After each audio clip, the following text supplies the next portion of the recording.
Allora, il senso di questo convegno nasce proprio dalle richieste, diciamo, dei nostri associati, dei nostri colleghi che hanno manifestato determinate problematiche proprio nei negozi. Una era nata proprio in corso dei saldi invernali, il famoso fenomeno dello showrooming, come poter rispondere a tutto questo e a tanti altri comportamenti che sono cambiati nei consumatori. E quindi abbiamo coinvolto il professore di sociologia e dei consumi di Ca' Foscari, Giampaolo Lazzer, proprio per aiutarci, perché è uno dei massimi esponenti, diciamo, della leva, come posso dire, universitaria, ma non solo, perché ci può dare anche proprio sul campo le risposte o comunque degli strumenti, delle misure da poter mettere a disposizione dei nostri associati. Naturalmente in questo è fondamentale il ruolo di Federmoda, perché è il momento centrale in cui noi andiamo a indagare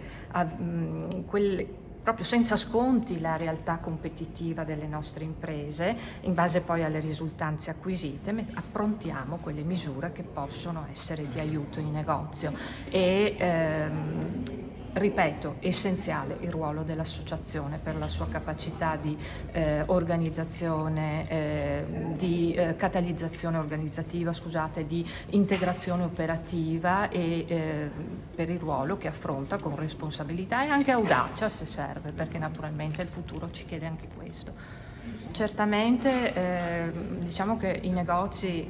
in questo tempo sono in affanno proprio anche per la concentrica aggressione da parte del commercio elettronico, che sappiamo è governato da colossi multinazionali dell'intermediazione della logistica, ma anche i negozi sono diciamo schiacciati dalla forte presenza di centri commerciali, outlet in Veneto e anche nella Marca Trevigiana, anche questi riconducibili a grossi gruppi internazionali a forte trazione finanziaria. Se poi noi ci aggiungiamo tante altre cose, ma mi viene in mente anche l'enorme divario dimensionale tra i contendenti forti di principi amministrativi e soprattutto economici, questi si sono fatti, diciamo, si sono proposti nella ideologia della globalizzazione edonista del trentennio 1990-2020 e quindi paladini di consumatori dediti ad acquisti sfrenati, tanto sfrenati da esigere proprio nel corso degli anni prezzi convulsivamente al ribasso. Aggiungiamoci poi i rincari energetici, aggiungiamoci la riduzione dei salari, le incertezze geopolitiche, le accensioni inflazionistiche, la bassa capacità di spesa delle famiglie italiane, quindi anche venete e trevigiane, o meglio anche l'epocale cambiamento dei gusti dei consumatori, soprattutto delle preferenze gerarchiche dei loro consumi. E poi aggiungiamoci l'inverno demografico, aggiungiamoci anche il certo rischio di desertificazione dei nostri centri storici. Diciamo che il quadro è, però bisogna anche girare la prospettiva. E proprio io direi che c'è uno sbriciolamento di quella che ho appena citato, ideologia della globalizzazione edonista, accompagnata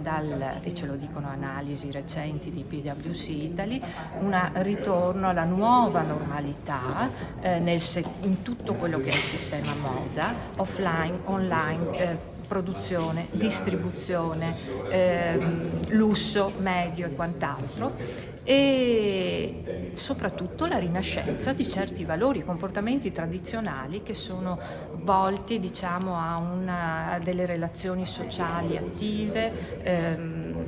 a dei rapporti più etici con gli operatori commerciali, e su questo noi possiamo lavorare molto e bene. Andiamo a dare sicuramente, attraverso l'impegno di Federmoda, un sostegno, ma soprattutto di dare le misure e gli strumenti adatti ad affrontare il rilancio del commercio nei nostri centri storici, che naturalmente è in sofferenza. In questo appunto io dico si dispiega l'impegno di Federmoda, perché tutto deve passare secondo me attraverso l'associazione che può dare quella strategia, quella capacità organizzativa, quell'integrazione operativa che è fondamentale per mettere in atto queste misure e per dare le risposte adeguate. Ma certo che hanno futuro, questo è intanto proprio studi, ripetevo, di PwC ci dicono che il negozio fisico è ancora il luogo più importante per fare un'esperienza di acquisto, e in questo è riconosciuto anche dalle giovani generazioni, le cosiddette Z e Millennium, perché quando trovano personale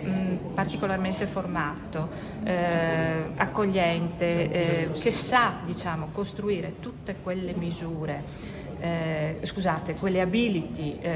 che possono dare vita a quello che è un business ambientale all'interno del negozio, che è fatto naturalmente di gioco di squadra, di condivisione, ma anche bisogna che ognuno dimostri passione, energia, motivazione, proprietà di linguaggio, capacità